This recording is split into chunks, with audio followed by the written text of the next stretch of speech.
And welcome to this edition of the Native News Update on this Wednesday, February 22nd. I'm your host for today's program, Paul DeMain. And many of the stories right here can also be found at our website at IndianCountryNews.com.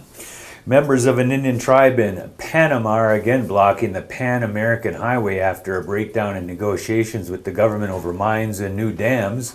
Local television showed groups of Nisqually Indians again blocking the highway in two spots in the province of Charique near the border with Costa Rica.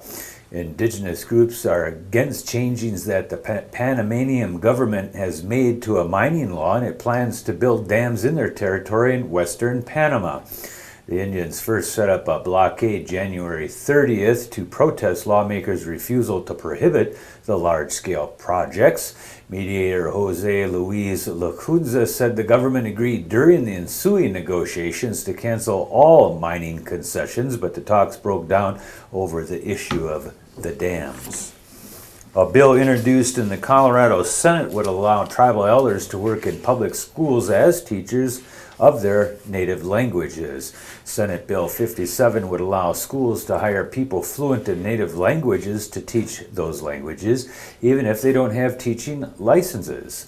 Senator Suzanne Williams of Aurora is sponsoring the proposal. The Durango Herald reports the Senate Education Committee approved the Democrats' bill this week. Mountain Ute tribal member Ernest House Jr. says he hopes the bill will allow Four Corners school districts to help a new generation of Ute and Navajo children. The Nisqually tribe is building a $7.9 million administration center, one of many projects helping to transform the small tribe into a major player in South Puget Sound. Nisqually Planning Director Joe Cushman says the tribe has come a long way since the days when it operated out of a storefront in Yelm, when it had no land, no housing, and no casino. The Olympian newspaper reports the tribe now operates the Red Wind Casino. It recently completed a $7.6 million youth and community center and has started building a $20 million 300-bed correctional facility. The tribe is also considering a retail market near Norma's restaurant, as well as adding a hotel and expanding the casino. The new 26,000 square foot administration building is expected to open in the spring of 2013. Basic infrastructure cost on the Navajo Nation could top $850 million, according to an Indian Community Development Block Grant Program estimate. The programs and projects specialist for the block grant program estimates waterline installation in underserved areas across the reservation could cost as much as $600 million. Stringing power lines to service the more than 18,000 residents who live on the sprawling reservation, which covers parts of New Mexico, Arizona, and Utah, could cost $250 million or more. The Daily Times reports in the past year, $4.5 million in Indian Community Development Block grants allowed the Navajo Nation to complete 8 power line projects totaling 110 miles. The projects delivered electrical services to 192 Navajo families in 8 Arizona communities. You're going to get that electricity to them someday. The Cherokee Nation has distributed nearly $3 million to public schools in northeastern Oklahoma.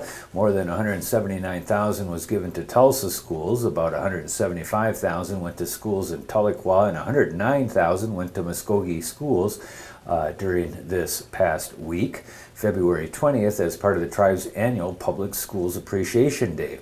The tribe enacted a law in 2002 mandating that 38% of tax revenue from the sale of Cherokee Nation vehicle tags must go to education. The funding given as grants totaled $2.99 million. South Dakota Governor Dennis Daugaard plans to give opening remarks during State Capitol and Tribal Relations Day at the Capitol building in Pierre, South Dakota. The annual event of the South Dakota Department of Tribal Relations on February 28th will honor tribal governments and members and will include a discussion on economic development. A listening session at the Visitor Center from 8:30 a.m. to 11:30 a.m. will be followed by a ceremony from 11:45 to 1 p.m. that includes a performance by Sisseton Wahpeton singers and dancers in the Rotunda. Tribal leaders will have an opportunity to exchange ideas and strengthen intergovernmental relations. And just to notice that there will be some kind of a joint sessioning, listening sessions, group meeting in Mellon, Wisconsin this weekend on February 25th, having to do with the latest legislation regarding the mining bill in Wisconsin. We're looking for some more details. We'll bring them to you tomorrow. And remember to join us this Saturday, February 25th, for the Menominee Casino Resort Winter Welcome Powwow, live streamed on IndianCountryTV.com. And that's going to be another roundup of news from Indian Country on this edition of the Native News Update. Thanks for sticking with us, and come back again soon.